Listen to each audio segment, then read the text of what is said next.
In the last BT Daily, I talked about Pope Francis's call for a day of prayer and fasting this past Saturday in his statement against evil and as a protest against the war in Syria and any possible American or other national action into the situation there in the Middle East at this time. And he made a statement at that time that if we cannot war against evil, then what good is it? What do we do? I noted in that daily that the Pope's call came 1 week before God's call to a day of prayer and fasting, which is the Day of Atonement. God's festival, God's summons, God's call to all of us, to all peoples, at all times, done thousands of years ago as he gave the holy days to Israel in Leviticus chapter 23. Fascinating chapter where all of God's festivals are mentioned, and especially the Day of Atonement here. This is God's call to a day of prayer and fasting and a statement against evil that is the most effective statement that you and I and any other person could ever make in our life, because it is in that day that God gives us an understanding of where evil comes from, the source of evil in the world today, and how it will be removed from mankind's life and from all of the deception, the problems, and the suffering of this world. Let me take you back to Leviticus chapter 23, and beginning in verse 26, the following verses, let's look at what God says regarding this basic festival, because you may not have fully understand that this day is for you. It's not just for the Jews. It's not just for ancient Israel. It's not just for someone, something beyond us in our world and our life where we are today. This day is from God. It's his summons, it's his call to a day of fasting and prayer and making a statement for you and I today against evil, because God shows us the true source of that evil. Let's begin reading. It says, also on the 10th day of the 7th month shall be the Day of Atonement. It shall be a holy convocation for you, and you shall afflict your souls and offer an offering made by fire to the Lord. So God tells us here in verse 27 that it is on the 10th day of the 7th month.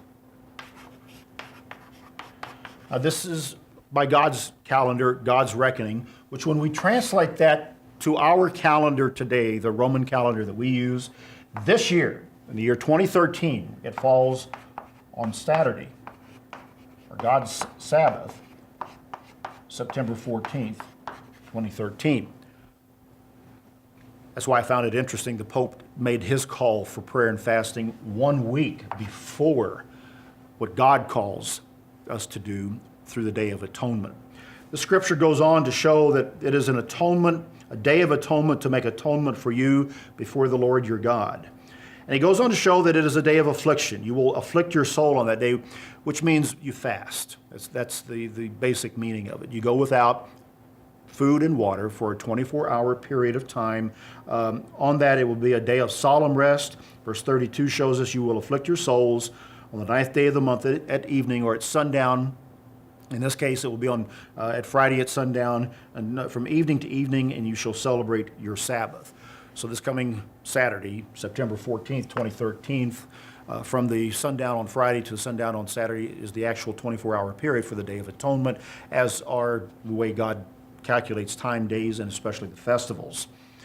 And so understanding that day, doing that, along with all the other attendant meaning of what this day pictures, which not only Leviticus 23, but other sections of the Old Testament give us, and especially sections of the New Testament, and teaching from the Apostle Paul about the very role of Jesus Christ and how it ties into the Day of Atonement and the ultimate spiritual meaning, and also the binding of Satan, putting him away, turning off his influence, his spiritual deception upon all the nations. All of this is tied up in this wonderful Day of Atonement that you really need to understand and you need to educate yourself about. And we're going to do that in a few more dailies this week in the run-up to the actual Day of Atonement this year, so that you can understand this, because sometimes we get to where we want to make a statement, and we too get fed up with the evil of this world, with the suffering of people,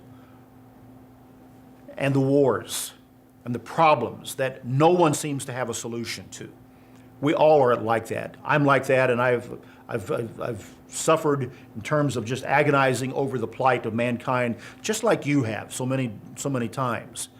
When we keep the Day of Atonement through fasting, through prayer, by turning to God, by understanding what that day pictures for all of mankind when it is fulfilled finally in the future, then we understand that we are making the most important and most significant statement against evil and against war and against suffering that we could ever be called to make. And it comes because God has called His day of prayer and fasting. And that's why it's important, and that's why it's important to you.